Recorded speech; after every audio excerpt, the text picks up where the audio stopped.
What's up, guys? Welcome back to Give Shift. If you didn't know, if you're new to the channel, whatever it is, this is the weekly show where we go through automotive news and happenings and everything that's just been going on in the industry for the past week. Kind of a little overview of, automotive news industry, just everything that's going on. So, without further ado, let us get into today's show. Now, first thing of the day, we have Ferrari. Now, if you guys don't know, Ferrari came out with a new car. They released a new car, kind of in a weird way. If you guys don't know, this year is Ferrari's 70th anniversary. This company has been around for 70 years. So I would have thought they would have unveiled this car at, say, Pebble Beach. That was just going on like a week ago. We're going way too slow. But instead, they actually released it online first, which I was kind of surprised. They haven't even shown it actually in the flesh yet. I believe that's happening at the Frankfurt Auto Show a little bit later this year. Now, this new car is a replacement for the California T. It is called the Ferrari Portofino. I personally love the name. It rolls off the tongue very nicely, a very Italian name. I really dig it. Some people don't. It's whatever. I really like it. Regardless, this car is a hardtop convertible. It is in a 2+2 configuration. What that means is there's 2 seats here and there's 2 seats directly behind. Nothing in the middle. Now, to sit in those rear seats, you really have to have basically no legs. It's like they have rear seats like a 911 does, but no one actually can sit in those things. Regardless, it is in a 2+2 configuration. It has a twin turbo V8. Yet again, it is upgraded with some new connecting rods, some new a new exhaust system, a new header, things like that, some boost configuration things that are a little bit different than the California T. So it makes a little bit more horsepower, 591 horsepower, and right around 565 foot-pounds of torque. Now, this thing is going to be pretty quick. I believe it gets to 60 in around 3.7-ish seconds, something around there. So it's reasonably fast.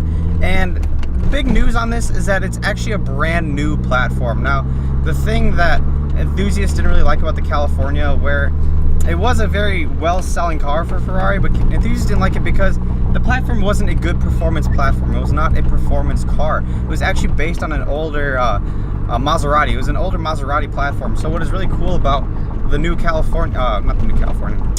new Portofino is that brand new platform, much stiffer, much lighter, and it's a lot more sporty in that sense. So it'll handle much better. Probably somewhere along the lines of the California T performance package or whatever that was. Along those lines, maybe a little bit nicer. So I'm very excited for this car. I think it looks absolutely excellent. I really dig it. So yeah, let me know down below if you like the old California, the California T, or the Portofino. Like I said, personally really like the new looks of the Portofino. I think it looks excellent, and yeah, I really dig it. Second up for the day, we are talking about Chevrolet. Now, a little backstory to this. Back in the 90s, Chevy and Ford had these two pretty notable SUVs. One was the Ford Bronco and one was the Chevy Blazer. Now, Blazer is pretty well known in the SUV world. A lot of people kind of really like those from the 90s. And a year or two ago, Ford was like, hey, we're bringing out the Bronco in 2019, I believe it is, right? So then Chevy's like,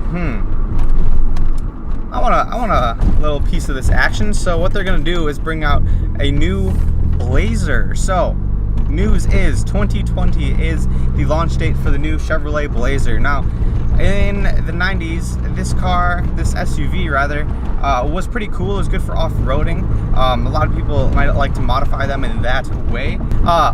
It had a removable hardtop, some of them. It was a very kind of cool car, very notable car for Chevrolet.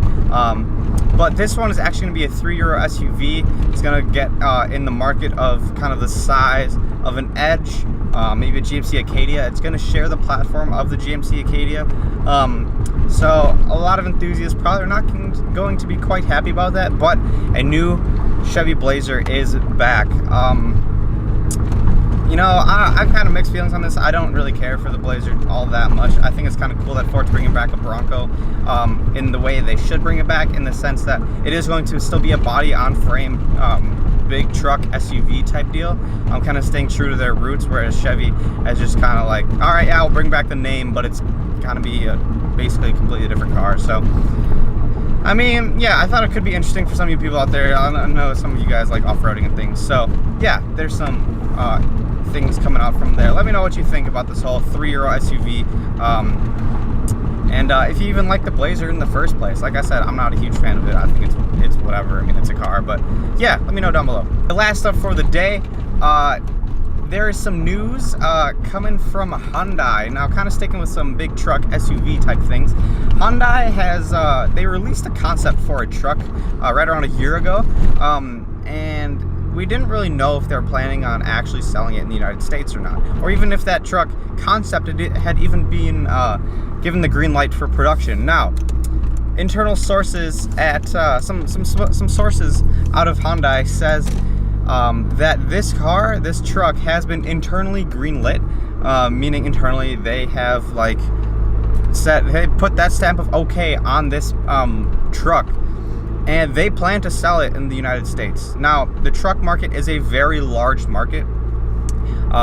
It is hugely dominated, not hugely, but it's mostly dominated by the Ford F-150s, with Ram and the Silverado very, very close behind. There's always a giant debate over which one's better. I personally like the F-150s better, but regardless of that fact, it is a very large and very saturated market at the moment, and it's a very hard market to break into. Now, there's also other trucks out there, like the Tundras, the Tacomas, the new Colorado, which is supposed to be pretty good, the Sierras, which is basically just another, it's the same thing as Chevy.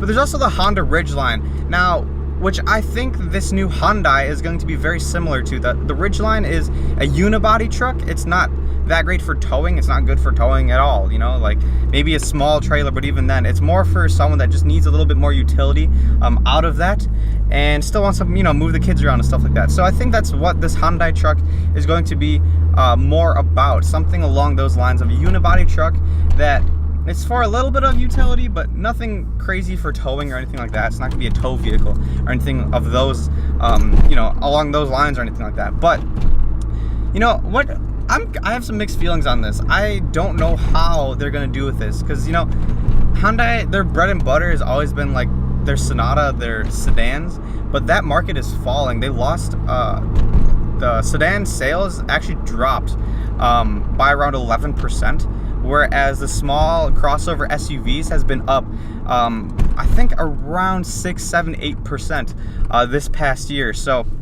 I'm really curious what they're going to do, you know, with this truck and how it's going to do in the market. So yeah, what do you guys think? Do you think this is a good idea for Hyundai to maybe make up some of that lost market share with the sedans? You know, sedans are kind of, that whole market's kind of falling a little bit. It's just the way of the times, you know. But do you think it's going to be successful? Do you think it's not going to be successful? Do you think it's a good idea? Do you think it's not? Just let me know your thoughts here. I'm really curious to see what some of you guys think on this. Anyway, guys, I believe that is it for the day. I do like to keep these a little bit shorter, not to bore you too much, but just to update you on the big, more interesting things that have been going on in the past week here. So yeah, I really appreciate you guys, you know, watching these videos. A new video came out just 2 days ago, this past Saturday. Just introing my friend Ryan and his new project car. So definitely go check that out. It's gonna be really cool. I hope to document it along the way that it's being built and just all that. So I'm pretty excited for that. Stick around for more videos coming very soon. I've got a lot of videos planned. So hit that subscribe button down below. Like I said, comment down below for any of the stories I talked about today. And of course, I do try to link all of these stories, some articles, some other things that I talk about in the description below. So if you want to go read up a little bit more on these things, you can definitely go check it out down there. And yeah, I believe that is it. My name's Thomas. This is Give Shift, guys. Thank you for watching. See you next time.